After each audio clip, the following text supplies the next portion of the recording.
Hello दोस्तों, मैं आज आपको 4.7 मेगावाट का पूरा प्लांट दिखाने वाला हूँ। कैसे बिजली बनती है और कैसे ग्रिड तक जाती है, इन्वर्टर और ट्रांसफार्मर वगैरह सब कुछ आज मैं तो बता दूंगा। ये देखो कितना बड़ा है। चलो दोस्तों, जो आप ये देख रहे हैं ये 600 वाट पावर का सोलर मॉड्यूल है। 600 वाट पावर का मतलब है एक पैनल आइडियल कंडीशन में 600 वाट तक पावर जनरेट करेगा। जो ये हमारी मॉड्यूल है वो 600 वाट पावर तक मतलब जनरेट कर देता है।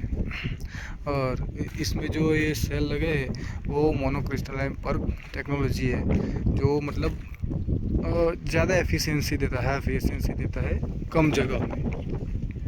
नॉर्मली इसका जो वोल्टेज होता है वो 40 से 45 वोल्टेज तक होता है, और करंट होता है जो वो 13 से 15 एम्पियर के बीच में रहता है। और सबसे बड़ी बात ये कि ये मॉड्यूल इतनी बड़ी कैपेसिटी होने की वजह से ज़्यादातर बड़े बड़े मतलब ये सब प्लांट बड़े जो मतलब 10 मेगावाट है, 15 मेगावाट है, ये हमारा जो मेगावाट है और 4.6 मेगावाट का है। जैसे कि इसी जगह पर ऐसे बड़े प्लांट में लगाई जाती है।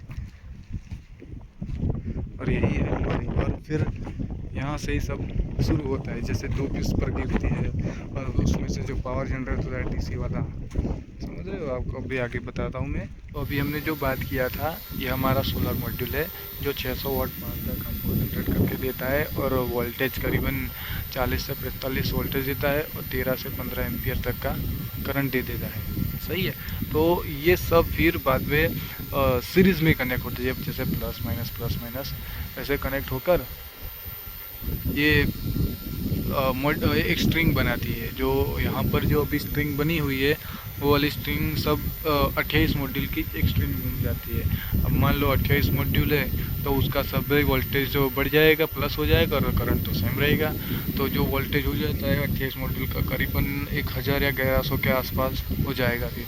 तो वैसे ही एक स्ट्रिंग बन के आएगी, और वही स्ट्रिंग फिर आएगी यहाँ से, वो वाली पाइप से आएगी, अंडरग्राउंड पाइप है सब।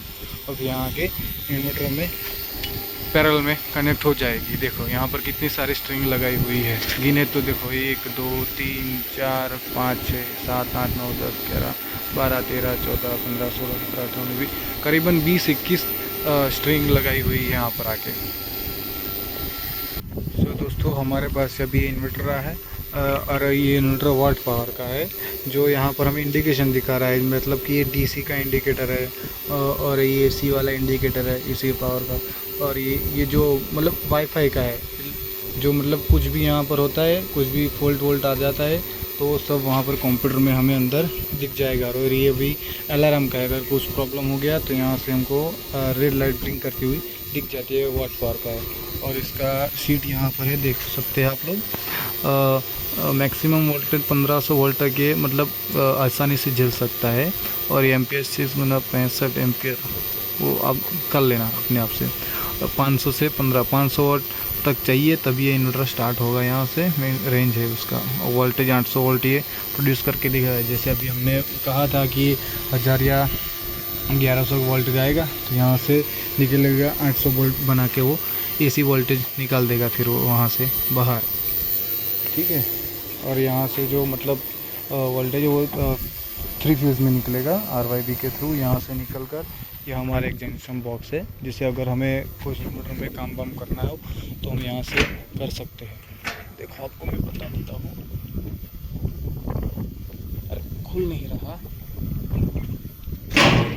देखो लगा दे, ये वाला स्विच है जिससे ये ऑफ ऑन हो जाता है। चलो, जैसे हमने अभी बात की कि इन्वर्टर के आउटपुट में हमें जो 3 फेज़ मिलता है वो हमारे जंक्शन बॉक्स थ्रू यहाँ पर आ जाएगा। और यहाँ पर देखो ये सभी हमारे यहाँ 14 इन्वर्टर है, तो 14 इन्वर्टर के हर एक इन्वर्टर का अलग अलग एक स्विच है। जैसे वो वाला 1 नंबर का है, वो 2 नंबर 3 नंबर, वैसे सभी का यहाँ से अगर मैन्युअली हमें किसी इन्वर्टर को बंद करना है तो यहाँ से हम बंद कर सकते हैं। और सभी इन्वर्टर यहाँ पर आके वो पैरेलल में कनेक्शन कर देते हैं। जैसे कि वो 800 वोल्ट को वैसा ही रहते, सिर्फ हमें एम्पियर बढ़ा देता है यहाँ। फिर यहाँ से सभी इन्वर्टर का मतलब वो पैरेलल कनेक्शन करके यहाँ डक बार से सीधा चला जाता है वो ट्रांसफार्मर में, जो ये ट्रांसफार्मर 800 वोल्ट का 11,000 वोल्ट बना देता है।